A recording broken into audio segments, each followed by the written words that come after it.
On January 4, 2023, at an intersection in Suishi District, Weibei City, Anhui Province, a fire suddenly broke out on the road, burning fiercely and creating a smoke haze. The exact cause of the fire is still unknown. Media reports show that at an intersection in Suishi District, many fires are burning on the road surface, with smoke hazing as vehicles pass by. Witnesses said the reason for the fire was that an excavator dug into a gas pipeline, causing a gas leak. According to a report by Jimu News, on the afternoon of January 4th, near the city of Suishi District, Weibei, Anhui Province, a fire burned on the road and smoke billowed. Officials from the Suishi District Emergency Management Agency and other departments said that a gas leak is suspected of having caused the fire, and the specific cause is still unknown. According to reports, Wang, a resident of Suishi District, said that around 2:50 p.m. on January 4th, when she was driving through the intersection of Nannuicheng and Mengshannan in Weibei City, she discovered many parts of the road were on fire with no apparent cause. At that time, no vehicles or objects were seen to catch fire or explode. Therefore, it is suspected that the underground natural gas pipeline leaked and caused a fire on the road. Some people also said that around 4 p.m. on January 4th, they saw the fire fiercely burning when they passed through the intersection. At about 5 p.m. that day, the customer service staff of the China Resources Gas Suishi brand said that the company's maintenance staff had arrived at the scene and had extinguished the fire. Whether a gas line leak was the cause of the fire is unclear and is still under investigation.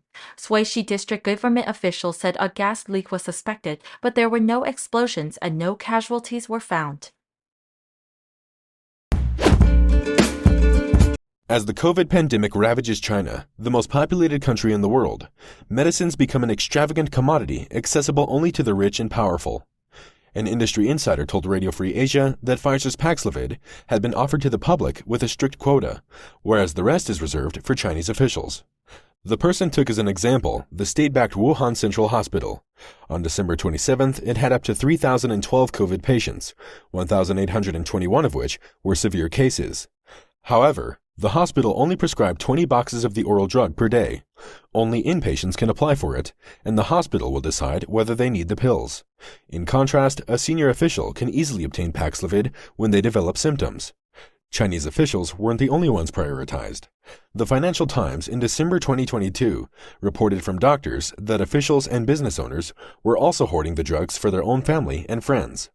Paxlovid can still be found outside of state-backed hospitals, on the black market at gouged prices, however. RFA noted that Pfizer has agreed to sell its oral medication for COVID-19 at under 2,000 yuan, $290. But in Chengdu City, underground offers climbed to $1,759 for one box on January 2nd.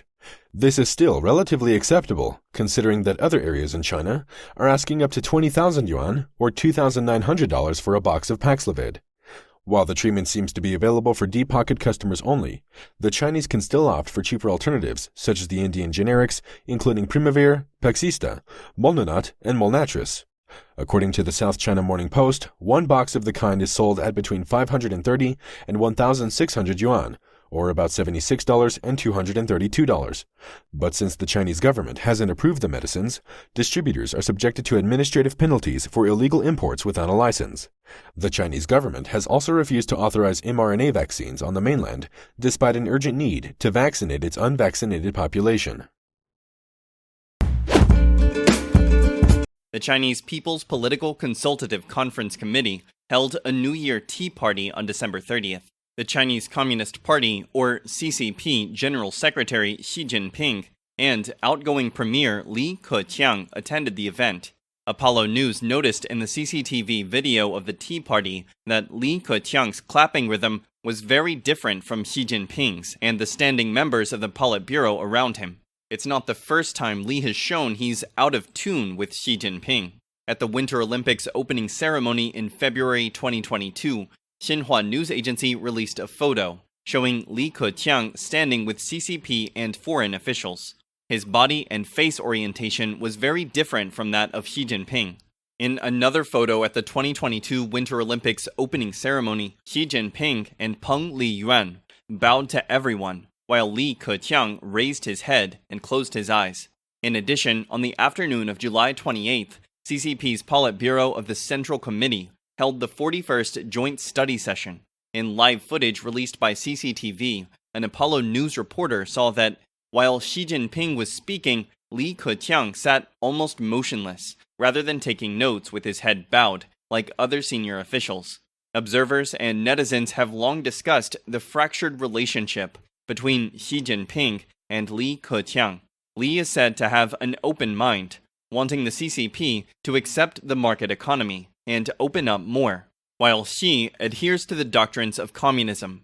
He tends to emphasize the planned economy, taking state-owned corporations as the primary leader, and disregarding private enterprise. Reports also pointed out that the two repeatedly made contradictory statements on economic issues. However, the relationship between the two men will no longer be of political significance, as Li is about to retire. At the same time, Xi will continue his third term as General Secretary. China and the Philippines. And these things happen between even good friends. I said that at the point where we were having discussions with China, those in 2 previous administrations, and it was the Americans offered to be the third party between China and the Philippines. And I said, that's not going to succeed because you're a party in interest. It has to be between the Philippines and China. It can involve ASEAN. Because ASEAN, of course, is part. But it has to be someone from the region who has an interest in Asia Pacific, and I think that statement has now evolved into the thinking that the future of the Asia Pacific region must be decided by the Asia Pacific region, not anyone else.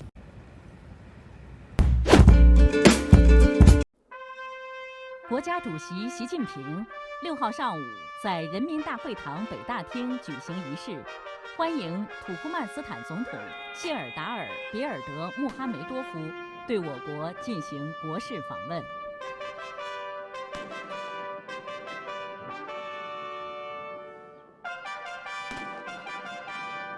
天安门广场上鸣礼炮21响。 中共中央政治局委员、国务委员王毅，中共中央政治局委员、全国政协副主席何立峰等出席欢迎仪式。陪同谢尔达尔·别尔德穆哈梅多夫访华的有副总理兼外长及5位内阁副总理等。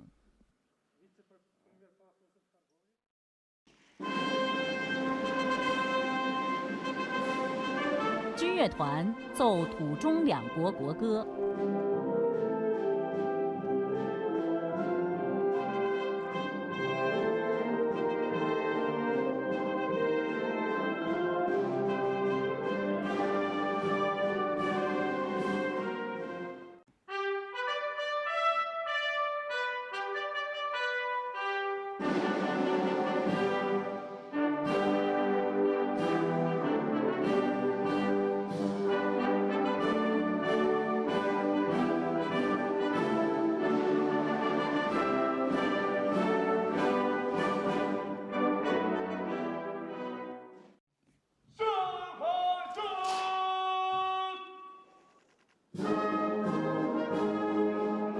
谢尔达尔·别尔德穆哈梅多夫在习近平陪同下检阅中国人民解放军仪仗队。